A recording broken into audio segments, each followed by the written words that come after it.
Edappally police station ആക്രമണം party അനുസ്മരിക്കുമ്പോൾ മറ്റൊരു ഭാഗത്ത് അച്ഛനെ നഷ്ടപ്പെട്ട ഒരു മകന്റെ വിങ്ങലും ഞങ്ങൾ കേട്ടു. 1950 ഫെബ്രുവരി 28 നടന്ന ആക്രമണത്തിൽ കൊല്ലപ്പെട്ട കോൺസ്റ്റബിൾ KJ മാത്യുവിന്റെ മകൻ ജോസ് മാത്യു അച്ഛനെക്കുറിച്ചുള്ള ഓർമ്മകൾ പങ്കുവയ്ക്കുകയാണ് റിപ്പോർട്ടറുമായി.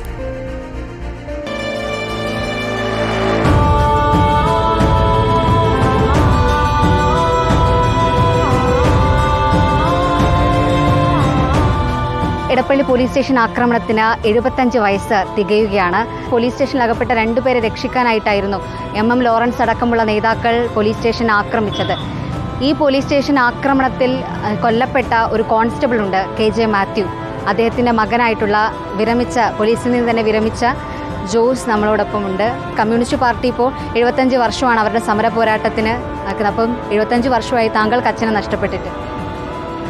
എന്നെ സംബന്ധിച്ചിടത്തോളം പറഞ്ഞാൽ 75 വർഷമായി അച്ഛനെ നഷ്ടപ്പെട്ടിട്ട് അതിനകത്ത് സർക്കാരിൻ്റെ ഭാഗത്ത് നിന്ന് ആനുകൂല്യങ്ങൾ ലഭിച്ചോ അല്ലെങ്കിൽ ഡൈയിങ് ഇൻ ഹാർനസിൽ കൃത്യമായിട്ട് എനിക്ക് കിട്ടിയോ എന്ന് നോക്കിയാൽ കിട്ടിയില്ല. എനിക്ക് 33-ാമത്തെ വയസ്സിലാണ് ഒരു സർക്കാർ സർവീസ് കിട്ടിയത്. എങ്ങനെയാണ് അച്ഛനെ ഓർക്കുന്നത്?